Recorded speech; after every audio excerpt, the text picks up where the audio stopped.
morning, everyone. Thank you all for being here today. I'm joined by Pat Allen, Director of the Oregon Health Authority, and Dr. Dean Seidlinger, our state epidemiologist. And my mask is stuck. Get it? I think it's caught. There we go. Today, we're going to provide an update on the latest analysis of how COVID-19 is spreading in Oregon and discuss an important choice we have to make as a state. 7 months ago today, on January 21st, I established the incident management team to prepare for the possibility of the coronavirus coming to Oregon. This began a coordinated strategy between state and local leaders. 5 weeks later, we had our first case of COVID-19. Since then, unfortunately, more than 24,000 Oregonians have been infected with the virus, and over 400 Oregonians have died. Across our country, more than 5 million Americans have been infected, and over 170,000 people have died. When I issued Oregon's Stay Home, Save Lives order, some folks said it was too rash. Others said it was too late. When I decided to close restaurants and entertainment venues, but keep manufacturing and construction open, some said this action was too much. Others said it was too little. When we began reopening businesses, taking a county-by-county approach, some said it was too cautious, while others thought it was too risky. And today, close to 6 months after our first case, some say my orders are too restrictive, that the virus isn't dangerous, or even that it's a hoax.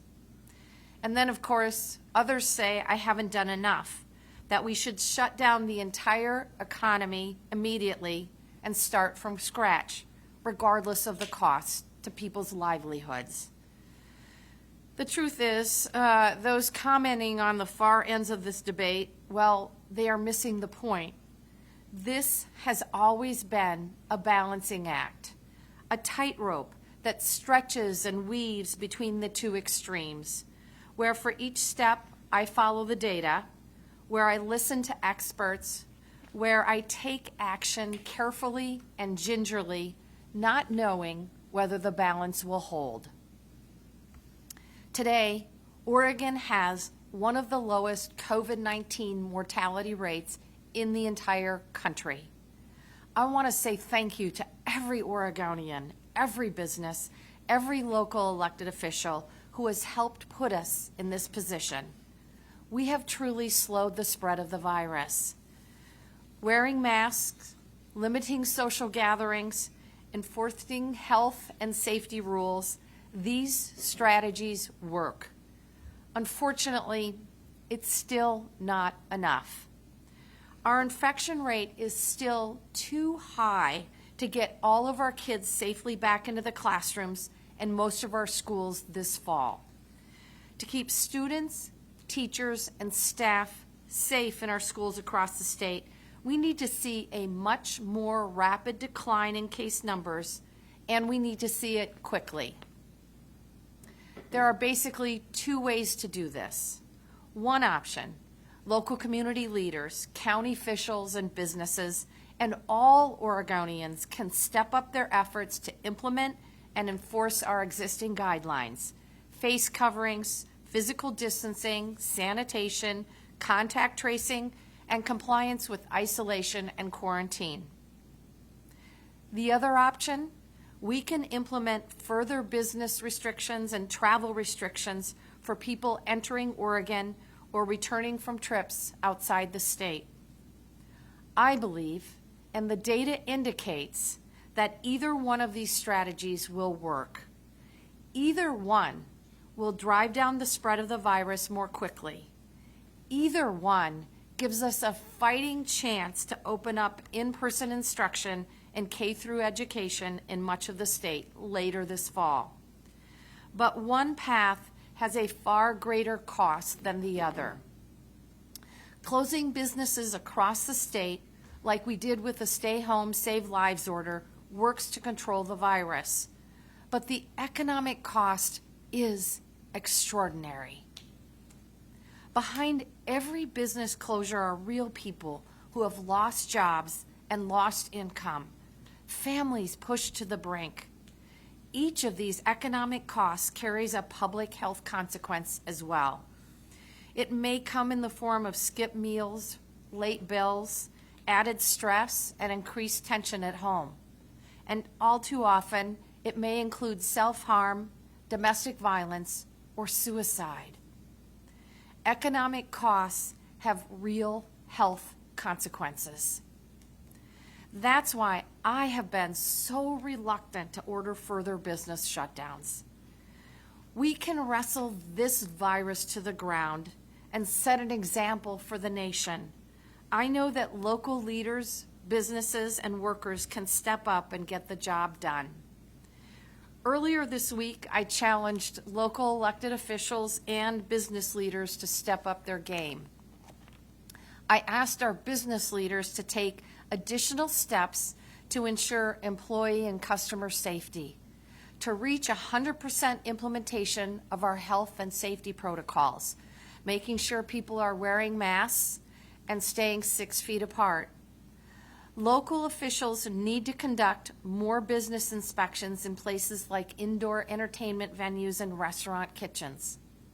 Community leaders need to make sure that as new cases are identified, we are connecting people with economic supports to help them stay home and quarantine, even when they have mild symptoms. We do have resources available so that people can afford to stay home. We need to get that money and help out in the communities where it's needed. Local officials need to get creative about enforcing rules against large social gatherings, big house parties, pool parties, and so forth. Too many cases over this summer have come from these informal social get-togethers. I'm here to deliver a message to local elected officials, local community leaders, and business leaders, and to every single Oregonian. Now is the time to step up even further. Many of you have stepped up and are doing incredible work complying with the guidelines and keeping people safe. Right now, I'm faced with a difficult choice. We have stabilized at roughly 300 cases per day in Oregon. We need to get down to roughly 60 cases per day. And opening classrooms for in-class learning, including childcare and K through 12, is my priority. If we cannot improve our trajectory over the rest of the month by increased compliance with already existing policies and guidelines, unfortunately, I will need to add more restrictions. When it comes to controlling the virus, we have the tools. We need you. We need everyone to use them. Before I wrap up, I want to share a few other brief updates.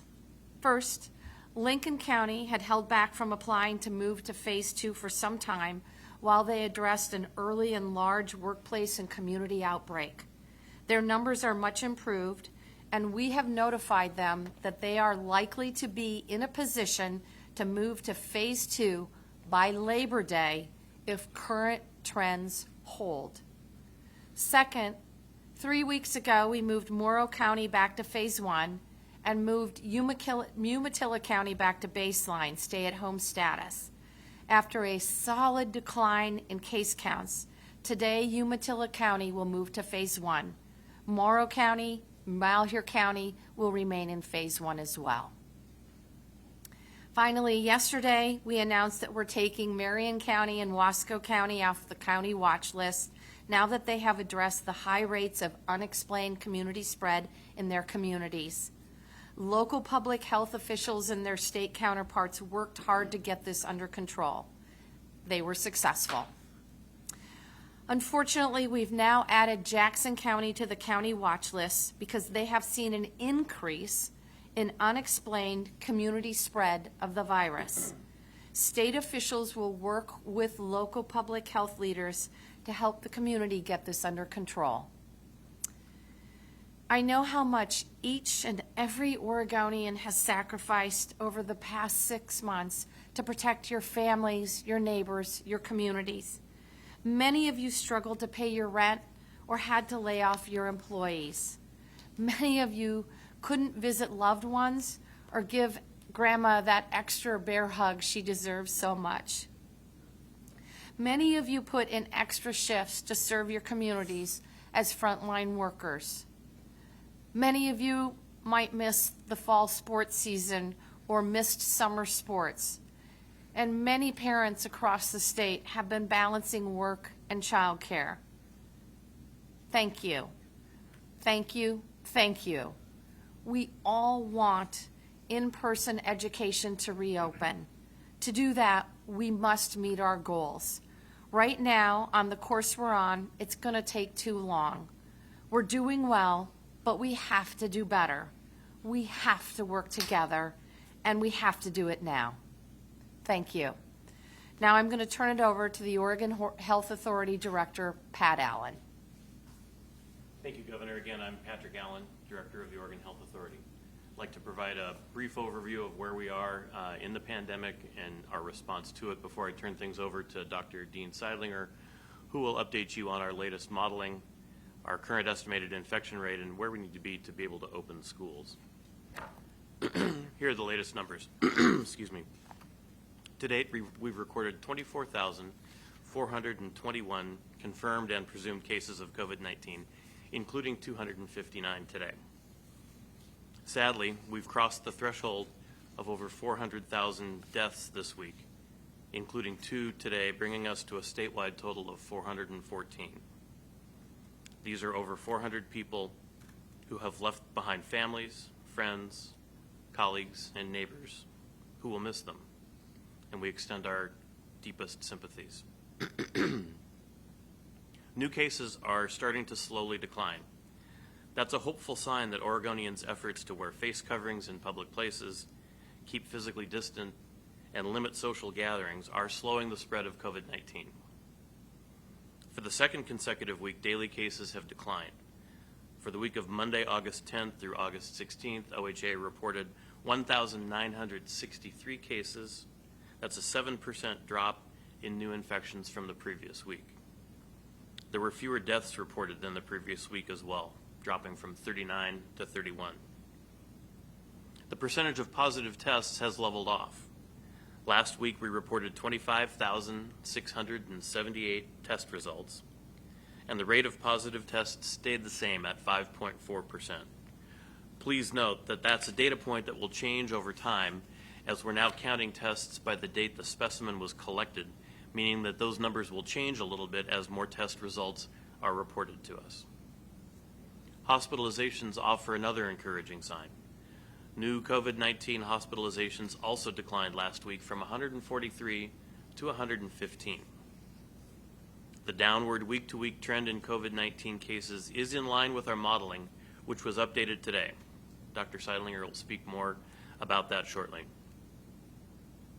We're making a difference in stemming the tide of COVID-19 in our communities, but the virus remains prevalent across the state of Oregon, and it's a risk to everyone.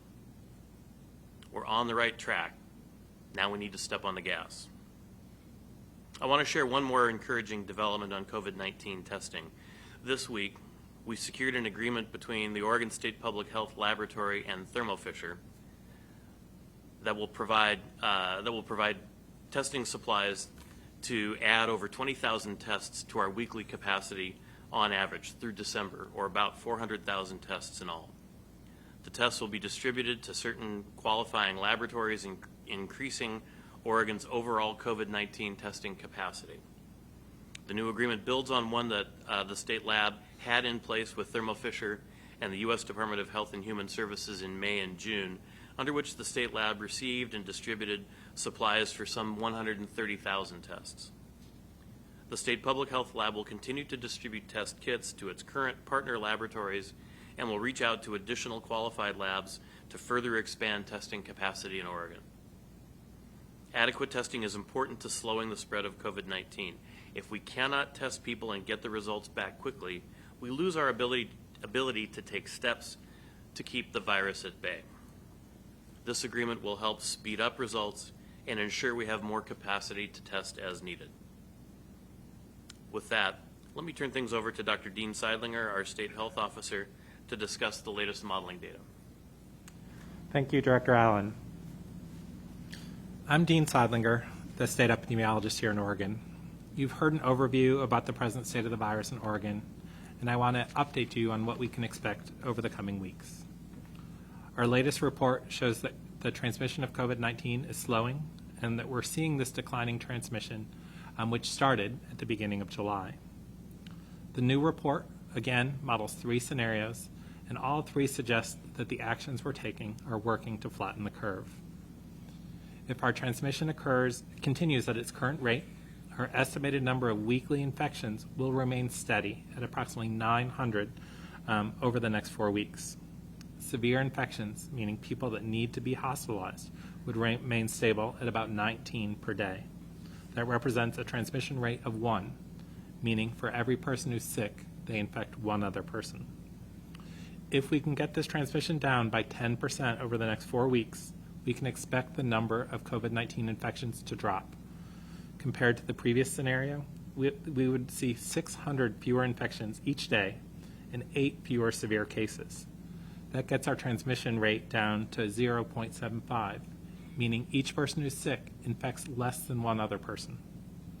But if transmission increases in the next 4 weeks, we would see 1,300 new infections daily, an uptick in severe cases to almost 30, and that transmission rate of 1.25 represents a significant step back. And I don't think we're going in that direction, but we all have a role to prevent that from happening. So while our COVID-19 data shows that we're doing better than many other states, the virus continues to be a significant threat in our communities, and we're not close to keeping the infection rate at a level we need to reopen schools across Oregon.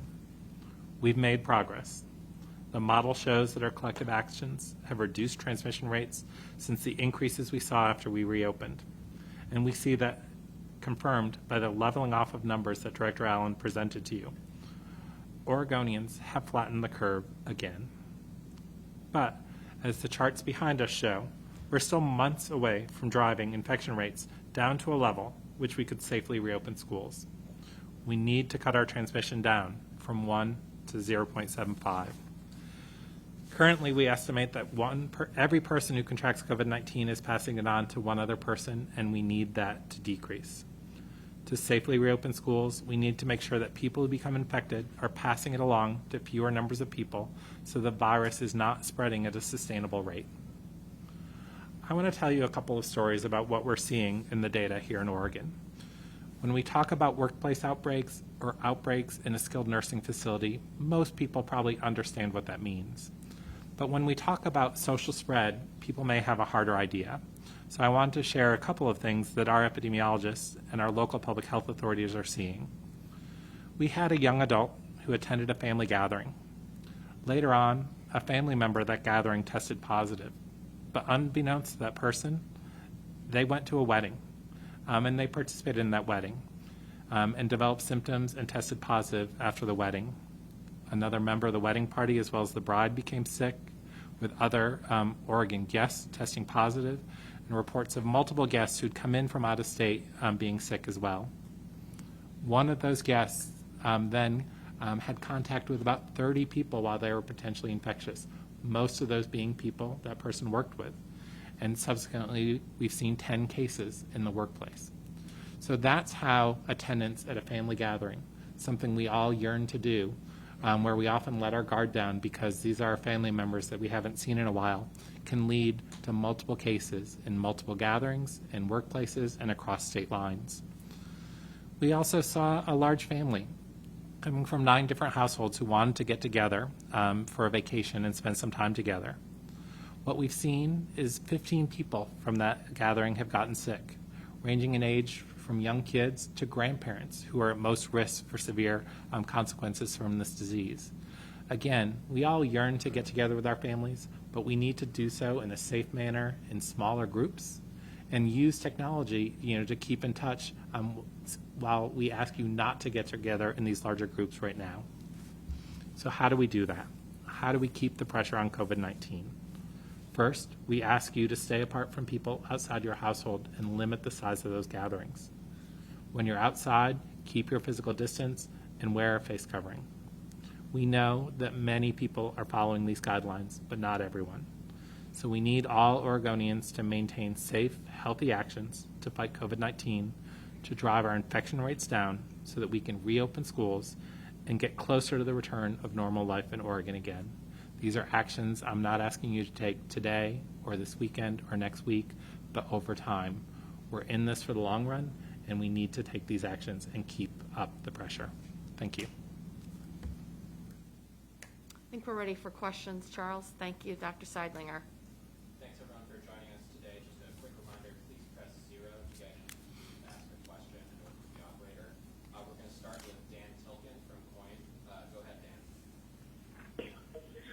Governor, thank you. You talked about the possibility of further restrictions. What would those further restrictions be? And somebody told me that you told a group of county leaders that would be 270 days before kids would be back in school. Is that true? Thank you for the question. In terms of your first question, I think the additional restrictions that are on the table are closing certain businesses. One that comes to mind, obviously, are bars and restaurants. A number of states have taken that direction or moved those services entirely outside. The other thing that might be on the table is travel restrictions, requiring people to quarantine if they come, for example, from a hotspot state, or if Oregonians travel to visit their aunt or family in another state, having to quarantine once they come back. So those are the types of things that are on the table. Again, it is my hope that we don't have to issue further restrictions. We know, based on the data, that if Oregonians continue to adhere with the social distancing guidelines and the face covering guidelines, that we can get where we need to be. The timeline, and I don't know if you can see the chart, but essentially at the current disease replication rate that we have, it will take roughly over 200 days before all of our kids can get back into the classroom. As we said, this isn't good enough. It's not good enough for Oregon, and it's certainly not good enough for our school kids. So if we can get the R-naught factor down to 0.75, the R-naught factor being the replication factor, it can happen in as little as 6 weeks. So it's honestly all up to all of us, and it's going to take collective effort and collective action. I've asked community leaders, business leaders, and business owners to step up. I've asked elected officials to step up compliance efforts. We can get this done. Thanks, Dan. We'll go next to Lachey Wesley with K2 News. Go ahead, Lachey. Hi. So, Governor Brown, what exactly would you like to see from counties? Can you please be specific? Exactly what are you asking from them? And are you considering a new temporary stay-at-home order for the Labor Day weekend? To answer your first question, at this time, I am not considering a new stay-at-home order for the Labor Day weekend. In terms of what are we asking local elected officials to do, I would say 3 things. Number 1, lead by example. Number 2, educate first. And number 3, enforce when necessary. So, for example, we've heard from communities that local law enforcement are choosing not to wear their face coverings, not to wear their masks. This is absolutely unacceptable, and I expect our law enforcement to follow the law. They need to do their jobs. We know that some community leaders, county leaders, elected leaders have pushed back and said they're not going to adhere to these guidelines. Again, we ask everybody to follow these safety guidelines to ensure the health and safety of all Oregonians. And when I say educate first, we want to make sure that local law enforcement has the ability to enforce, for example, either the social gathering requirements and the face covering requirements. We would ask them to educate first before they move to other means. And as I said, enforcement when necessary. Failure to comply to wearing a face covering is subject to a $500 fine. And honestly, not enforcing these requirements puts the entire community at risk. I have to tell you, I just received a phone call from a county commissioner this morning. She had a great idea about training volunteer employees to go into businesses and ensure that they're adhering and complying with social distancing and face covering requirements. It's a great idea. The reason why I had conversations with our local elected officials and business community first is because Oregonians are really creative and innovative. We can innovate our way through this problem, and all of us working together can do much better than each one of us working alone. Thanks, Lachey. Next up, we have Ted Sickinger from the Oregonian. Go ahead, Ted.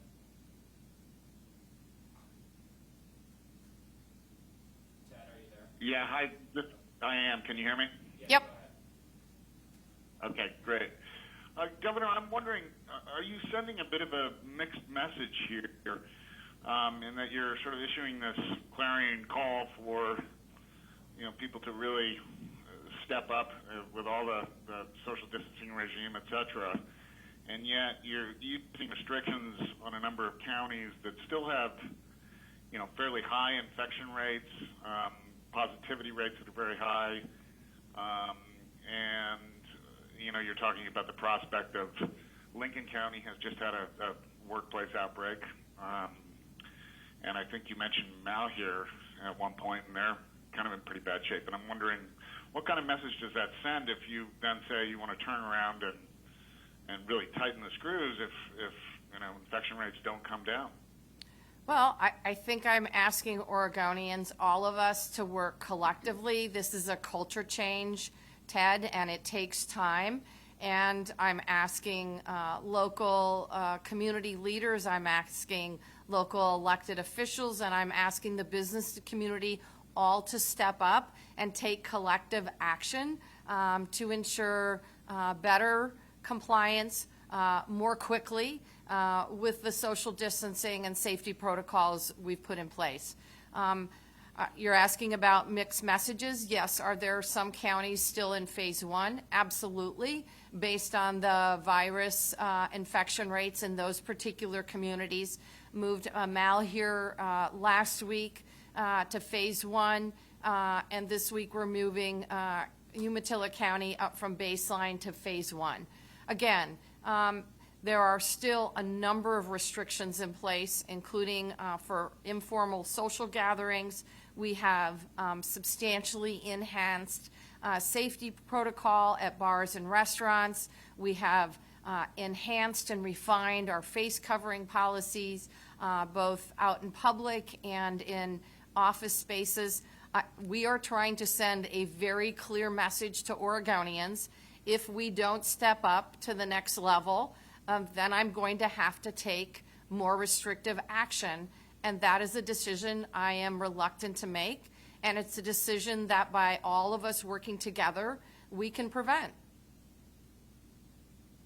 Yeah, some of the counties are saying that they don't really have the resources they need to step up any further. They're kind of hamstrung, and I do think that testing agreement is interesting. It will certainly help out, but is the state in a position to really step up its aid to counties? I'm going to let Director Allen respond to that, but I just got off the phone with one of the local public health directors from one of our remote rural Oregon counties. I have said to them that, certainly we are willing to step up our efforts. I think the part of this is connecting the dots for folks. When someone tests positive or is waiting for a test and they're experiencing mild symptoms and they want to go to work, and I understand that, and they have to figure out how they're going to pay their rent or put groceries, food on the table. we want to make sure that there is a connection in terms of the relief dollars that are available for folks who are in this situation. So I would, the point of my conversations is to make sure that communities in partnership with the state are developing wraparound services to support these families, these workers that need to quarantine and need to isolate. Director Allen. Thank you, Governor. Yes, we have the ability to provide additional resources, help, advice, those kinds of things. We're able to prioritize long-term care facilities for more urgent testing in communities that have that are on the watch list, as an example. We're able to provide case investigation and contact tracing assistance in communities. I think one of the challenges that we have is we can't just do that stuff unilaterally. We have to be able to work in partnership with local public health, with county government, and with others to be able to make that work. And honestly, we've had circumstances where there's been a problem and a county has reacted immediately. We're already in conversations with Jackson County, having put them on the watch list yesterday, and it didn't take but a few hours to have those conversations start. We've had other counties where the watch list didn't seem to generate much interest at the local level in trying to make use of resources, and so we've kind of taken further steps to try to engage that, and ultimately it works. But those resources are available and can be deployed. As well, counties don't need additional resources from us to do the things the governor has talked about today in terms of engaging local law enforcement to wear masks, or to set an example at political leadership in a county, use the resources they already have around enforcing the restrictions on restaurants that are there.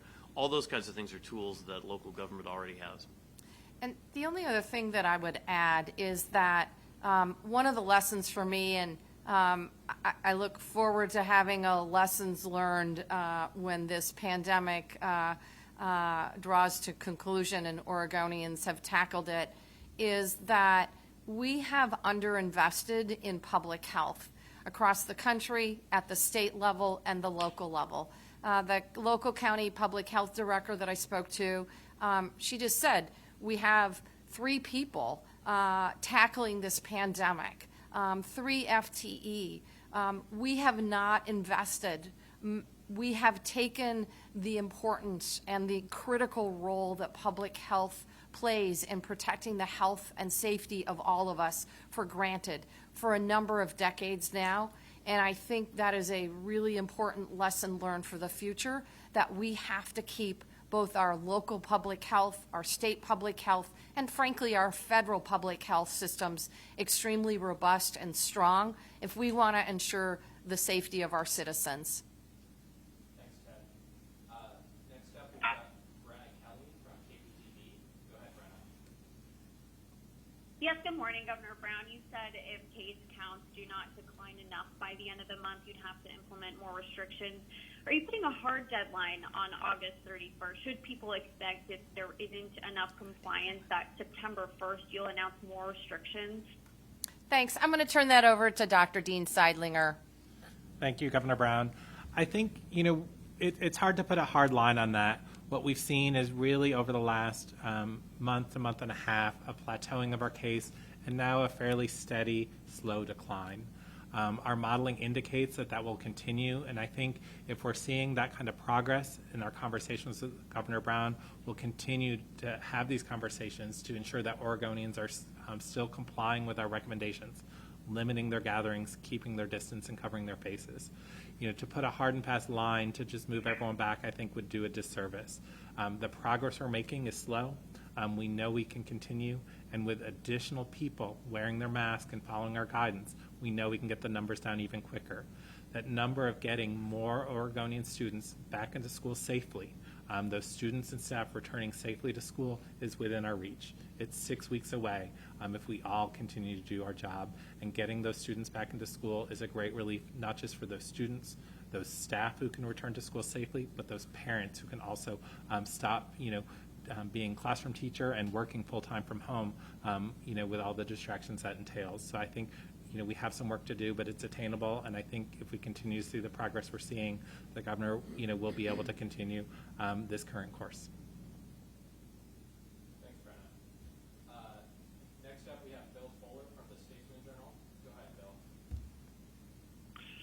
Yeah, hi. So Marion County got removed from the watch list yesterday. The White House, there was a state report that came out, it was earlier this week, that they still had Marion County and Salem in basically their watch list. Was there something that changed there, or was there something that you guys are seeing now that's different than what the White House was seeing earlier this week? I can't answer the specifics of that question, but I do know that some of the information that the White House is using is not always up to date or accurate. Neither one of you, Ed? Yeah, thank you, Governor Brown. This is Dean Sondlinger. Sometimes our data from the federal government lags a little bit as they compile data from across the 50 states and territories. What we've been heartened to see from Marion County is that their initial cases that rose above 50 sporadic cases per 100,000 in those previous 2 weeks, they were able to investigate those cases, get that data into the system, and show that those cases were connected to other cases. That work, that strong public health investigation, continued over the next few weeks, and their rate of new sporadic cases has continued to remain below 50. So with that data in hand, we talked to the governor, and that's why we're removing them from the watch list. But Marion County, like every other county, we continue to watch this data on a regular basis, update it weekly. For trends that are concerning or counties that go over that limit, we reach out to see what we can do to help them, and then if they're placed on the watch list, to have a more formal agreement about identifying the resources they need, prioritizing those resources, and working together to stem the spread with our public health tools in hand. Thanks, Bill. Next up, we have Dirk Vanderhart with OPE. Go ahead, Dirk. Yeah, thanks. Good morning, Governor. A little bit off topic, but still about the response here. You're the only governor that didn't impose a moratorium on disconnections of utilities on the West Coast, at least. And there has been a voluntary moratorium that is now ending for some segment of utilities. I've been trying to figure out exactly what you saw that Governors Inslee and Newsom didn't see when you decided not to issue a moratorium and restrict people having their utilities disconnected at this very hard time. Can you offer some insight? Yes. No one should go without electricity during this crisis. And we have been working with utilities to ensure that there are no cutoff notices. We've been working collaboratively is how I would describe it. In addition to the CARES Act, I worked with legislative leadership to secure $15 million for low-income home energy assistance program. If Oregonians need assistance, they should call 211 or visit 211info.org. But, as you know, some of the consumer-owned utilities are resuming disconnection practices. I don't know, and I don't think anyone knows how many people have been disconnected, but that is beginning. Does that concern you? Yes, absolutely, and that's why we're working with them to avoid that and working collaboratively and collectively to make sure that doesn't happen, because no one should go without electricity during this crisis. Thanks, Dirk. Next up, we have Rachel Monahan with Willamette Week. Go ahead, Rachel. Hi, Governor. I'm wondering what role the OEA has played in your work on deciding when to open schools. Even in states where the case count is low, there has been pushback in the case of strong teachers unions to going back to school. Looking at New York City, the teachers union is now pushing back, even though they have a very low case count and a positivity rate below 3% or 2%, something like that. So I'm wondering, what kind of guarantees you've gotten from the union that teachers will be willing to go back to school if the metrics are achieved? So my top priority is to get our... Sorry, Rachel, we're getting a little feedback on your line. Yeah. My top priority is to make sure that all of our kids, regardless of who they are or where they live, have access to a high-quality education, and that our students, our teachers, and our professional staff are safe. And obviously very committed to getting students in the classroom as quickly as possible. I know it's really, really challenging for a lot of kids to learn online. In terms of my conversations with the Oregon Education Association, I have had multiple conversations with the OEA, and I am continuing those conversations through my Healthy Schools Reopening Council. We have a number of teachers, of educators on that council, and they are participating fully in that conversation. The metrics we used are based on science and data. We are using data from, frankly, all across the world. We want to be able to do this safely when we reopen, and we want to make sure that we're not ping-ponging. In terms of particular agreements, educators, teachers, professional staff should all know that I want to make sure that they stay safe, and we've set the metrics at a level where I believe that can happen. Dr. Seidlinger, do you want to add anything else? No, Governor Brown, I think that's all correct. I think the safety of the students and staff in schools has been at the forefront of our discussions with the Oregon Department of Education and partners across public health and education. We set some basic metrics across the state that we would want to meet county by county to reopen schools safely, and then looked at some of those students who would most benefit from returning to in-person instruction and how we could do that safely, whether it's prioritizing kindergarten through third grade students from coming back, or working very closely with our rural and remote communities who aren't seeing significant spread of COVID-19 or any spread of COVID-19 in the communities, of how could we bring those students and those staff safely back to school, even if a county that may have an outbreak 80 miles away with no connection has cases. So I think we set up some very strong metrics for public health about when it's safe to return students and staff back to school, and the Ready Schools Safe Learners Guidance sets us some very strong guidance about what schools have to do to protect the health of the staff and the students who return, and those blueprints have been filed with the Oregon Department of Education, shared with local public health, and that's what we will work together to keep everyone safe in schools. Thanks, Rachel. I've got. Go ahead.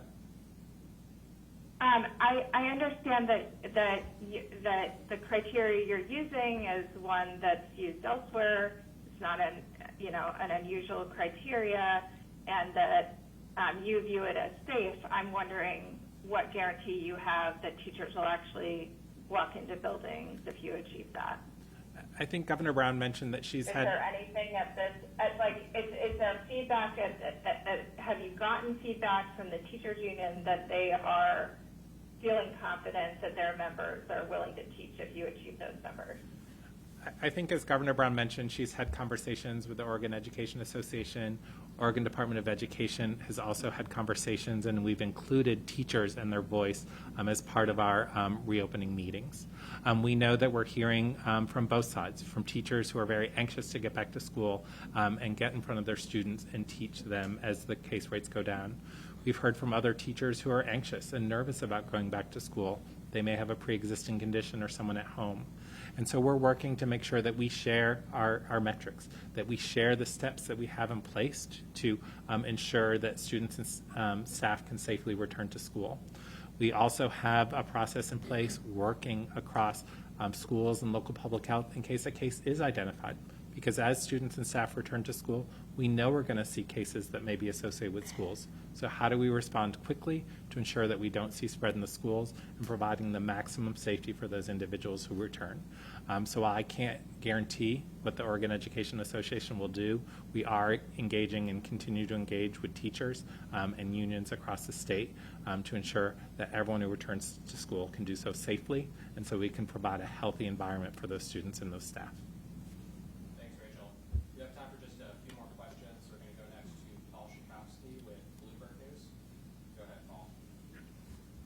Yes, for Dr. Seidlinger, can you please describe any outbreak activity at farm labor housing and whether it might be contributing to community spread? And for the governor, do you think the Oregon Osha temporary administrative role addressing farm labor housing is adequate to the task of containing transmission?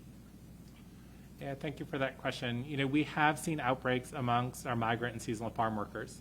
We can't say for sure if that spread occurred in housing or at work or outside of the workplace, but we have seen some spread there and have worked very hard with our local county public health partners, community-based organizations, and federally qualified health centers to get testing into those communities to provide support for those workers who may be missing work because they've tested positive, or those individuals who are exposed and need to quarantine at home. That's been an effort that we started early on in partnership with the Oregon Department of Agriculture. There are additional resources that have been allocated specifically to address the needs of migrant and seasonal farm workers and to look at the housing and the places where these individuals live while they're in Oregon to work. So yes, we have seen some spread there, but we brought additional resources to bear, brought all partners together so that we can respond to any outbreaks we see there, because we know that those congregate living and those close working conditions can spread the disease fairly easily. And I'll turn it over to Governor Brown for the rest of your answer. Thank you. The short answer to your question about Oregon OSHA is yes, I believe they're strong enough. The caveat being is obviously there's no guidebook, no playbook for this pandemic, and we're working hard to make decisions, place regulations in place to ensure the safety of workers and obviously business owners as well. And always room for improvement after we see the impact of a particular regulation. But I have to say, this is really, as Dr. Seidlinger said, really about collaborative efforts and partnerships.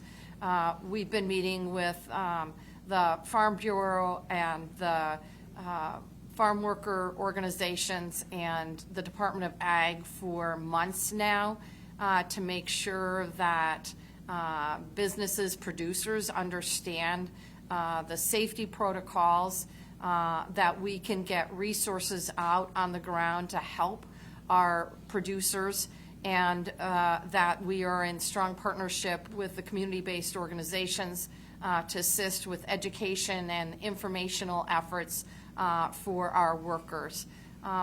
Our agriculture sector is critically important for Oregon. It's critically important economically, but it's also critically important culturally. And I think it's key that we invest dollars, resources on the ground to ensure the viability of this important sector and the safety of the people that work in it. Oregon's really proud that I will just say we were one of the initiators of the farm to table movement, and we are really proud of that heritage. We want to make sure that we protect the folks working in that system and that we continue this really important heritage for future generations. Governor, could I just Sure, add a little bit? sure. The legislature just recently authorized $45 million of funding to be able to be used by community-based organizations, specifically targeting at-risk populations and communities. We right now have a very fast grant process out to be able to distribute those dollars as quickly as we possibly can to enable those community-based organizations to do exactly the work that the governor's talking about. And then we even created, and I don't know if this is unique to other states, we created a quarantine fund. My team started working this spring, working with a number of the stakeholders so that there are resources available for workers that need to stay home because they have either tested positive or they're waiting for their COVID-19 tests. I know this is an economic hardship for a lot of families. We want to make sure that we have replacement paychecks. And so we have $30 million in our worker quarantine relief fund that's available for families in need across the entire state of Oregon in this sector. Thanks, Paul. We have time for just a couple more questions, so we'll go next to Nick Budnick with the Portland Tribune. Go ahead, Nick. Hi, thank you for the time. Governor, it seems like your focus on getting students back into classroom instruction implicitly acknowledges what a lot of parents are telling me, which is that online instruction is just not adequate for a huge number of students, and just the inequities involved, just are magnified by kind of a great degree. And yet here we are, the second straight modeling report, which shows a transmission reproduction rate of 1. So no improvement from 2 weeks ago. We continue to plead or you continue to plead for people to take personal responsibility. But how realistic is it for there to be enough improvement to actually have in-person instruction this school year, especially given the testing delays that have been sort of on the increase, which just seems to mean that, according to the public health people I talked to, there's no certainty on where that reproduction rate is. It could be getting worse for all we know. How confident are you that bond action will get us there?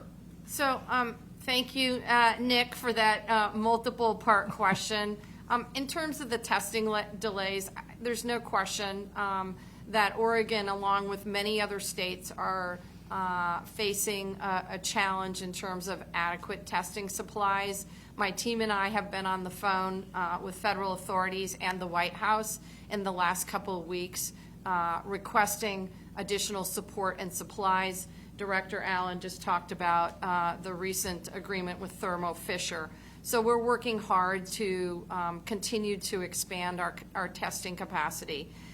In terms of this choice, I'm laying it out very, very clearly for Oregonians. We have a choice. We can continue to follow these comprehensive safety protocol and do more of it, do it faster and do it better, or we have the option of closing down businesses. And I know that that also comes with health costs as well. I think what is different this time around is that we have very clear modeling data, and I have asked local elected officials, I am asking the business community, I'm asking everyone to step up with enforcement efforts. What I heard on the call with local county commissioners is that there's definitely some COVID fatigue out there, and I hear that. We all want to get back to normal, but unfortunately, we have to continue to ramp up our efforts. And the second part of that is at the state level, making sure, as I said, we're connecting the dots around providing wraparound services to folks who are either waiting for their COVID test or have tested positive and have mild symptoms or have strong symptoms. We want to make sure that each one of these Oregonians has the support, the financial support, and the services available to them so they do what they need to protect their family members and their neighbors and their community members. I think the other piece I would say is that the data now is really, really clear. And it really is, the choice is really in the hands of Oregonians. And we know that there have been law enforcement officials, there have been elected officials that have been lackadaisical about complying with safety protocol. I'm asking, I'm encouraging, I'm incenting everyone to step up to the next level. I think we can all do this, but we're all going to have to make a collective effort here. Could I add a couple of things? Sure. Nick, I think when we look at the model, it's important to remember that the model lags reality a little bit. The data, the most recent data is a week or more old, and it builds on even older data. As we've talked about today, the number of cases has been declining over the last couple of weeks. That's with a test positivity rate in the range of about 5%, which would indicate that that's a real decline, not a decline that's being masked by insufficient testing. I think even more important, though, as of our school metrics release on Monday, we have 14 counties that meet the metric for K through 3 education. That's up from 13 the week before, up from 11 the week before that. And so I think while that metric is considerably higher than the K-12 metric, it demonstrates that we are making progress toward being able to get as much in-person education as we can. And that's why the theme of today really has been this notion of we really need to, everyone needs to step up their efforts. Oregonians, community leaders, everyone needs to do what we're doing harder and cause that decrease that's occurring right now to steepen, to get to that point. And I do think, and maybe, I don't know if Dr. Seidlinger wants to speak to this, but we know that the tools that we have in place are working. That's the good news. As I said, we need to do more of it faster, better, more comprehensively. But we don't know specifically the impact of each tool, the percentage decrease that results in reduction in virus transmission. I think in a year or maybe 6 months, we will have that data and we can say, if we close this, then we know anecdotally, for example, that social gatherings are a contributor, a major contributor to COVID-19 spread. That's why I instituted several weeks ago a strong restriction on indoor gatherings, 10 and under. And that's why we limited outdoor social gatherings as well. So we're continuing, as always, to make decisions based on science and data. And I will continue to put the health and safety of Oregonians at the forefront of my decision making. I also want to get our kids back in school, and I know the parents and the grandparents and the guardians out there all agree with me on that one. Thanks, everyone. Thanks, Nick. That's all the time we have for questions today, but thanks for joining us. Thank you.